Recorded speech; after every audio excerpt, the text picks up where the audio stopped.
I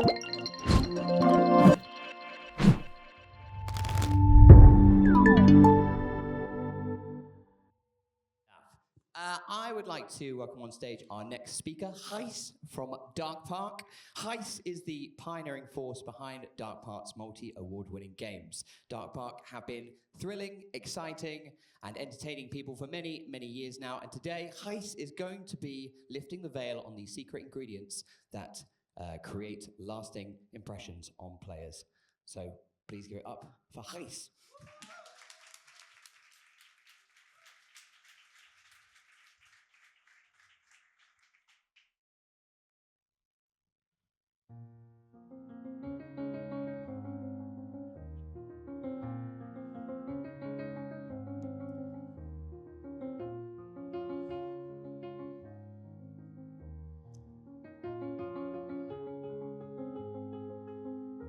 When I was a little boy, my father took me to the zoo for my birthday. Not just any zoo, it was a dolphinarium. There were lots of seals and sea lions and, of course, dolphins. In the middle of the park, there was this huge dome-like building. I believe it was actually called the Dome, which was a total coincidence. You didn't have to escape from that one. When I entered the building, I was met with strange, high-pitched whistling sounds and the smell of a combination of salt water and fish, a pleasant experience that I'd never had before. In the middle of the building, there was this huge pool, a stage of water. That's where the dolphins were. Around it, the audience, and in the middle, me and my father.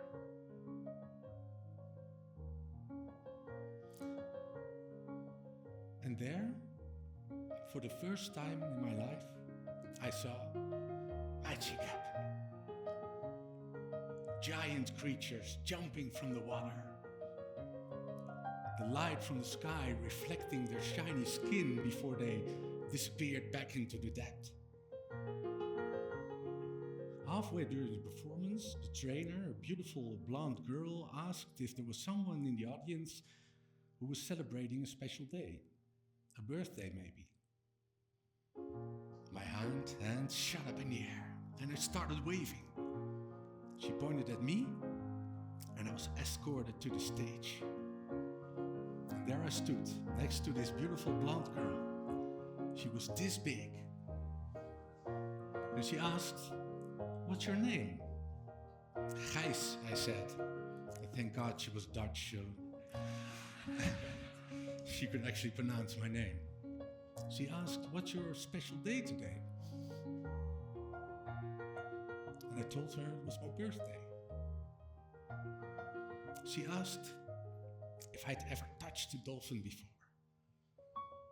I'd never even seen a dolphin before that day, let alone touched one, so no.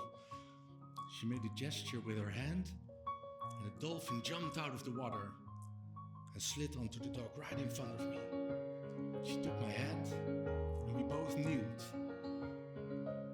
She put my hand on the dolphin, and she showed me how to gently touch it.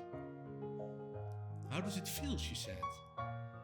I expected it to be much softer, but it felt quite firm. So I said, "Like rubber." The audience laughed. She made another gesture and the dolphin slid back into the water, and a little boat was taken out, put into the water, and I was put on a little chair in the middle of the boat. Another gesture, and the dolphin pulled the boat right across the water. Music sounded. The audience clapped. My father waving and smiling at me. And while dolphins were jumping all around me, I decided when I grew up, I was going to be a dolphin trainer. Spoiler, I didn't. I became an experienced designer. In the moment, I forgot that I was afraid of water, so which is a good thing, by the way. Otherwise, I would be standing here with a dolphin under my arm, which is really not good for dolphins. Believe me. But a few years ago, when I was planning a trip to Las Vegas for me and my girlfriend at the time, I found out that in Las Vegas, in the middle of the strip, there was this dolphin habitat. It was called the Secret Garden. There were actual, I see you nodding, you know it. There were actual dolphins in Las Vegas, so naturally, I signed up for the Dolphin Trainer for a Day program. But I got an even more spectacular idea. While me and my girlfriend would be there surrounded by dolphins, I would ask her to marry me.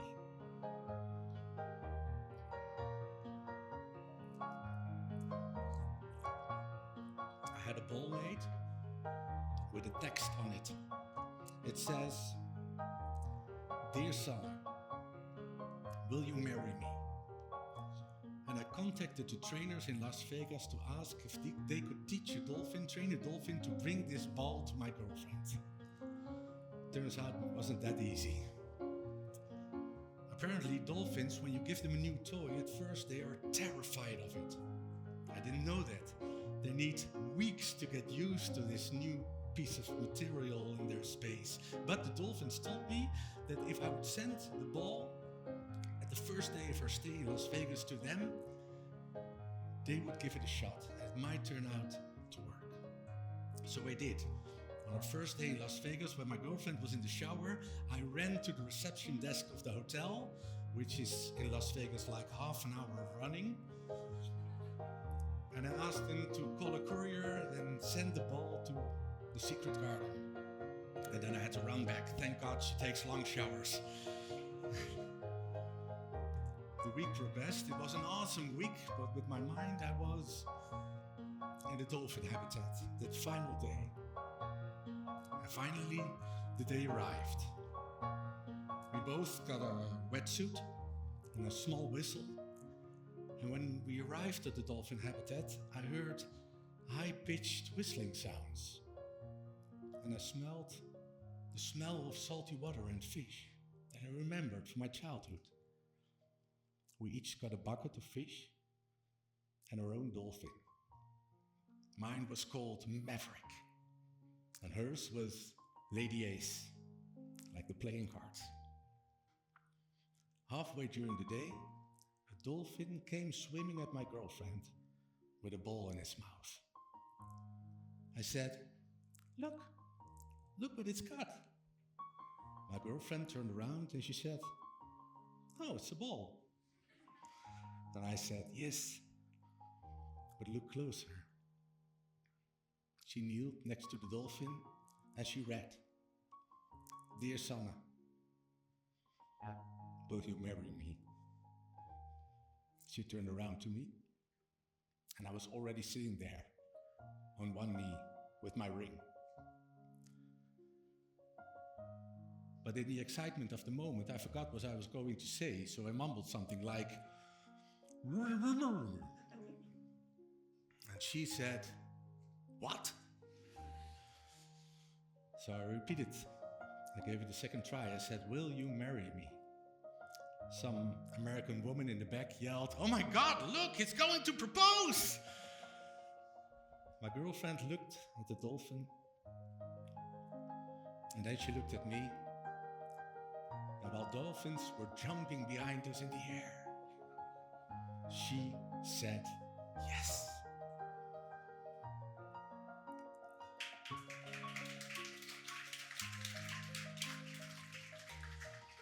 It was the most magical experience of my life. Except my wife hates dolphins.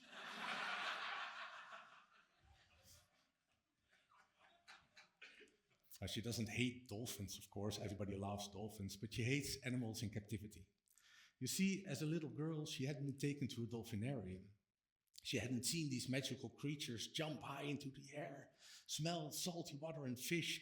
She had been taken to a zoo where wild animals were put in small cages. So she decided at early age that wild animals should be free. And of course, after being married for several years to her, I believe so now too, but I was just a little boy, what can I say? But that's the point. Cliffhanger. Each experience is personal. It's built from the unique building blocks of our past. There is not one way to experience something. There are many different layers, levels, whatever. And each experience is filtered through 1,000 previous experiences. As experience designers, we often say we create experiences, but the truth is we don't, because we can't. The experience happens inside the player. It has nothing to do with us.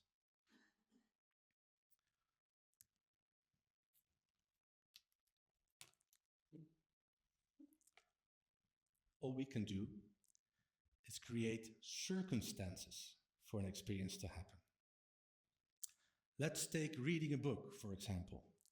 When I read a book and you read the exact same book, we each have a different experience. My main character might look completely different from the character that you create in your mind, which is totally fine, of course. You will focus on the parts that connect to your world, and I will be blind to the parts that don't resonate with me. But in an escape room, players do the exact same thing. They each bring their own world into the room, and they experience what we've created completely different because it's filtered by their past. We create... No, first of all, let's talk a little bit about what an experience actually is. We often say that an escape room is an experience. But even something as simple as eating an apple is an experience too. The crunch when my teeth break the skin of the apple is an experience. The juice touching my lips or the flesh of the apple touching my tongue and I taste it, that's an experience. The apple isn't the experience. The experience happens inside me when we create the apple. We don't create the experience. The experience belongs to the player. Yet, when people leave our escape room, we ask them, did you get the story? Is there anything about the room that you didn't get? The truth is, players don't give a fuck about your story. They don't. I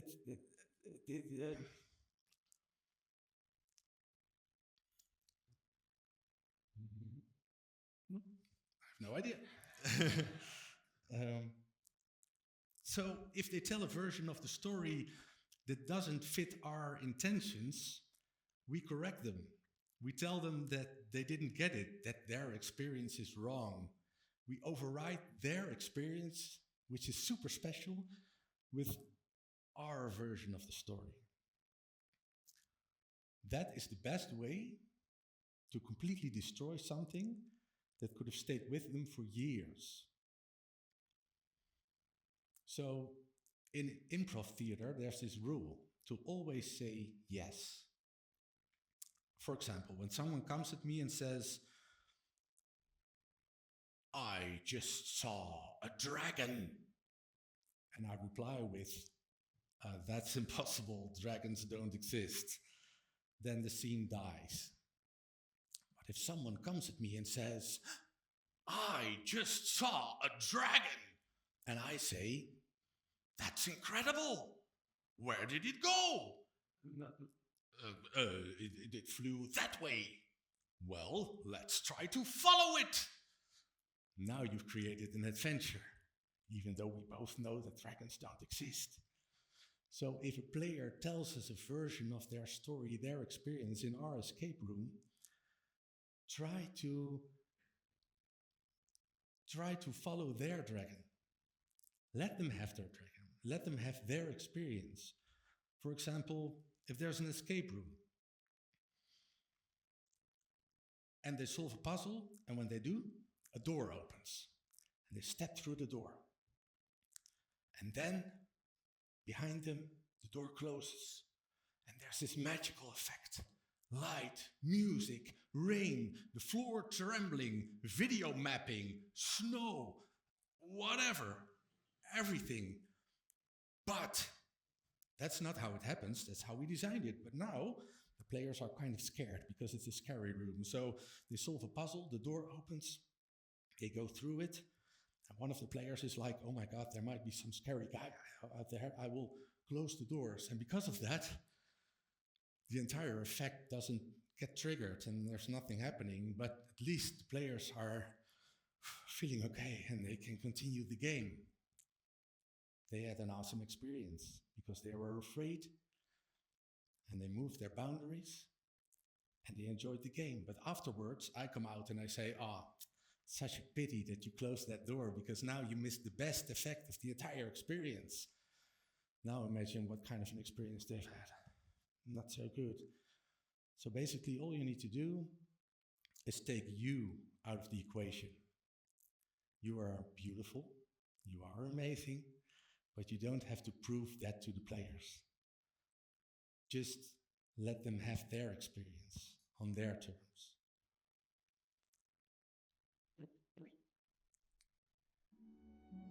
So, with that being said, I suggest that now we hold a moment of silence for your version of the story that you will never ever tell anyone from this day on ever again.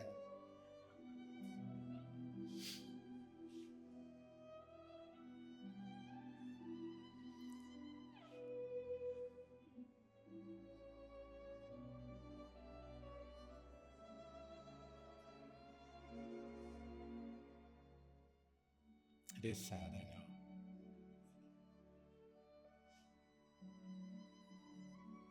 What is the one thing that every human being wants? I'm not talking about food or water or a roof over their head or health or safety. I'm talking about what everybody wants. Every person wants to feel good. That's it. That's why we do what we do. That's why we spend half of our life, maybe our entire life, finding that one special person to have a relationship with, because we believe that that other person will make us feel good. That's why we sell way too much stuff on Amazon, because we believe that all this stuff will make us feel good. That is why we follow our dreams, because we believe that if our dreams come true, that will make us feel good. That's all we want. The truth is, none of these things will ever make you feel good. They're just things, outside things. Feeling good is something that happens within.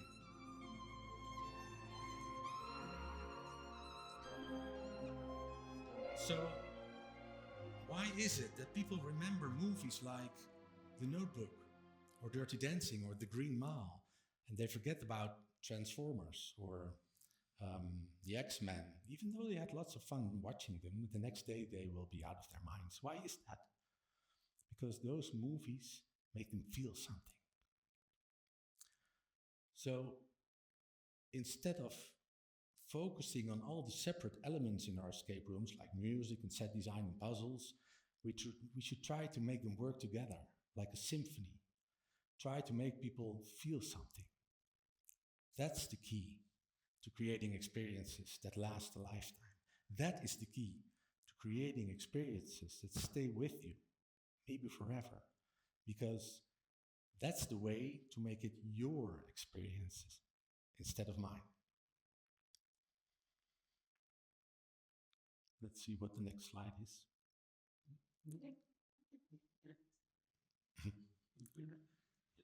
It's really dry.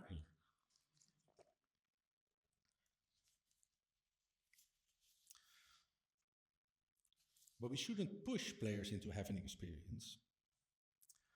We should invite them into having an experience on their own terms. But how? Well, I believe that all of you are perfectly capable of creating some amazing set or coming up with some clever puzzles. But in order for this industry to evolve, we need to develop a new way of looking at the world. At least that's what I think. So start by noticing the moments that you feel something. When you watch a movie or you read a book or you have a conversation, and all of a sudden you have this feeling in your tummy, and all you do is just press pause, step back, zoom out, and try to analyze what happened right before. What are the tools and the tricks that great artists or writers or movie directors use to make you feel something? Because that is the one tool that we need to master to create experiences that last a lifetime.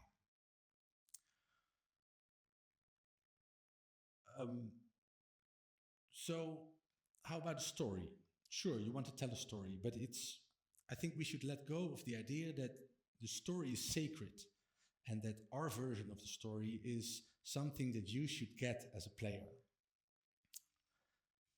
You can create a story, but you cannot push it down their throats. So no letters or video fragments or ways to tell the story. Let them create the story in their mind.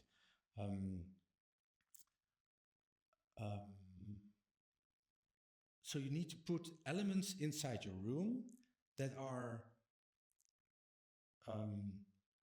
that trigger them to create a story, but leave enough space for them to finish the story themselves. But before you do that, you need to make them feel safe. They need to be safe, of course, no dangerous wiring and stuff in your room, but they also need to feel safe. How do you feel them safe? By seeing them as humans, basically.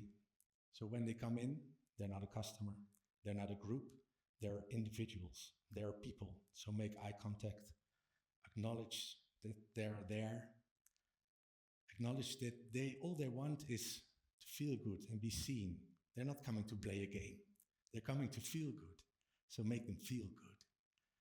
And when they feel safe and they enter your room, try to create an in-between space, a transition space, like a hallway or some other kind of in-between space between the real world and the world they are going to enter.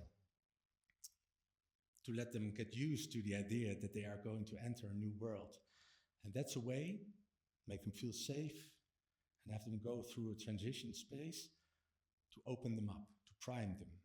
Because if you're not open, you are closed. And when you are closed, you will not be able to have a new experience.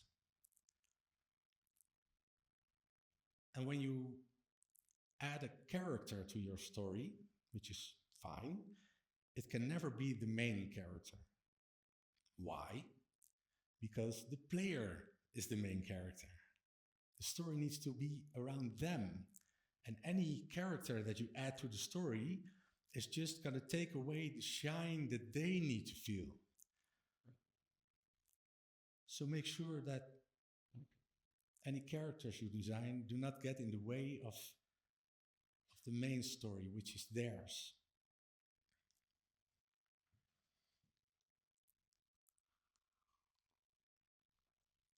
And when you talk about the game afterwards,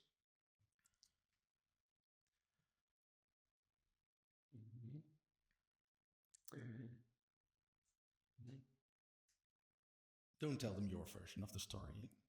That's a boring version. You already know that one. Ask about their version of the story. Start loving their version of the story, embracing their version of the story. So basically, all you need to do is create something beautiful. Great artists already know this. When they create a painting, and someone looks at it, they have an experience, but when someone else looks at it, they have a completely different experience. The trouble with escape rooms is, when I'm a writer, I write a book, but by the time you get the book and you read the book, the writer is long gone, and they don't care about your experience. They are off writing a new story. But with escape rooms, the creator of the game is watching you, checking if you have the correct version of the experience, the one they designed, because they are like God, but they are not. They are just people trying to create something beautiful for you. So all you need to do is create something beautiful. And then shut up.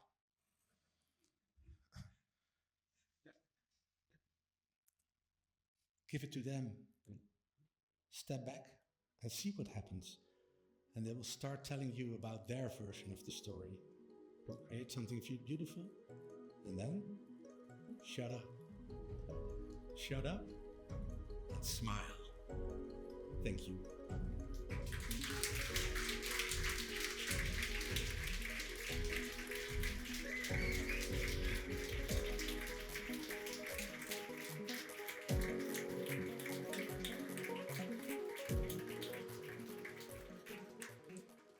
And now you can ask me questions about this or anything else.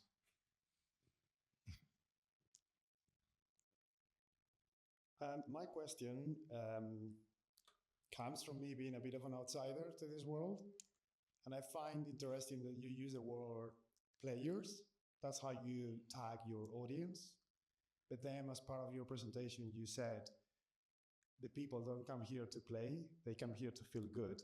Yet we are talking about them as players. Is there any other way to describe them instead of players that will feel good with you? So basically what you want me to do is design a new word for players. Is that the question? That is a tricky question. I explain you. I just find the players describe people that want to play, and I'm not sure that people come with the intention of playing. But what do you mean by playing? Because you probably mean playing as a child can play, right? And I think that's where magic is hidden. If we can just, we're at an immersive experience conference, and we are the escape room group. And I think it's awesome that we are here at this specific conference, because there are lots of people out there who have completely new ideas about experience design. And when we learn to be open to that, learn from each other, maybe even collaborate, escape rooms are just like this, and it can be that. And the base of that is that we learn to play again as grown-ups, because as Peter Pan told us, we forgot, right, to play. I'm not sure if we should be teachers, so we shouldn't teach our guests to play again, but we should try to invite them into this world to have an experience no matter what. And if it's a small experience, it's fine. And if it's a huge experience, it's fine, because it should be theirs. And if they are at this point in their life ready for a small experience, to experience even the slightest bit of being a child again, that's perfectly fine. So all we need to do is just learn to let go, I guess. And what we call the players, I don't care. Just the people, individuals. So you mentioned that the players need to be feeling safe in the environment, but what things do you implement to make sure that happens early on? Yeah, that's a tricky one. Basically, when you enter the venue, you need to see and feel and experience that this company is okay. So, for example, when I went to Athens, and there are some awesome escape games there, so you should go there if you like horror. But awesome, all of this, sometimes you enter a building and there's no one there. That could be part of the experience, of course. And it's completely dark. And then I'm 2 meters tall, and there's this branch from a tree, and I hit my head, because most of the Greek are probably like this. Now I don't feel safe. And I will not be open to having the awesome experience that they had in mind for me. So when I go into a venue and there's someone smiling at me, making eye contact, and just being there with me, seeing me, now I feel safe. And of course, everything else, like there shouldn't be paint blathering from the wall, and everything else it should feel like an okay company to enter. That's basically it. Hey, Gijs, great talk, thank you. Thanks. If you can sense that a customer or a group of customers have had a bad time, how do you deal with that? What is a bad time, really? That could also be an experience, I guess. Although they might not see that as value for their money. But how do I deal with that is basically people, because when they don't have a good time, they will start giving you feedback most of the time. And what I try to train my employees to turn that feedback into a compliment. So when I get feedback, and that's why I don't run the escape room, because I have an ego too, and I've put my heart and soul into the escape game, and when people play it and they don't get it, I'm yelling at the screen, "You are stupid, you don't get it." So that's why I shouldn't be there. But my employees have the same passion for the company, so they tend to do the same, and I tell them, no, these are people, these are individuals, it's their experience, let them have it that way. So if their experience for the player is bad and they tell us, we tell them, thank you so much for sharing that with us. That's awesome. You are awesome, because you could have chosen to not tell it to us, and then we couldn't do anything with it, but because you are such an awesome person and you told us, now we can change it. So thank you. And then it turns into a compliment, and they feel seen again, and they feel good. And that was the goal from the beginning. Thanks for your question. You were awesome. Thanks, you were too. Obviously, so Dark Park's known for having those kind of darker or horror-based experiences, and with your vision of making everyone feel good when they leave, how do you get the balance there between what is scary enough and making people feel good by the time they leave? So of course horror games have this label that a lot of people say, oh, horror games, that's not for me. But that's a pity, of course. Horror games are so much more than just scary. That's just, actually this Halloween there's a documentary coming out made by Jana here in the front row. You should watch it on YouTube. There are some awesome other people in there, like Alex and Tim and Jeroen, who's not here, right? And me also. And we try to explain that horror is so much more than just scare people. Of course, that's a part of it, and blood on the wall and screaming people, and that's horror, but building up tension can be horror too. And horror is a unique tool to have people an experience that they don't have in normal life, of course, but to find new, to move their boundaries, even if it's just a little bit. And that is awesome. Like I'm going to do something and I'm really scared, but I'm going to do it anyway because here I go. And then I'm really scared, but I should still be and feel safe. And then afterwards I'm like, wow, I feel like a superhuman. So you could do that with a funny game, of course. You could make them laugh and they will feel good, or you could make them cry and they will feel cleansed afterwards, and that will make them feel good. But horror is this unique genre that is not like this, but like this, that we can use to make people have new emotions that they normally wouldn't have. Sorry, I forgot the question again, but you're nodding, so I probably answered it. Thanks. Okay, this might be a bit rambly. So you're suggesting sort of removing ego from the creation, right? Yeah. Like, but a lot of good art, like, sort of relies on the artist being involved in its creation. Like Michelangelo's David is important because like 2 artists had a look at that piece of stone and said, no, there's nothing there first. And then he went on, and what you're really looking at is kind of Michelangelo's ego on display. At what point do you start to try and remove that kind of the artist's presence from your creations? Like, is it at the point at which you let it go and let people experience it, or are you designing in order to remove that from the process? So when I design, I try to put not too much of myself in it. Of course, I am creating it, so it is me, what's there. But I'm not creating a story from A to Z. So I leave enough in between space for you to create your own version of the story. Of course, I'm not throwing just random stuff in a room and say, you figure it out. So there is a story, and if you really must know, I can tell you, but I prefer not to.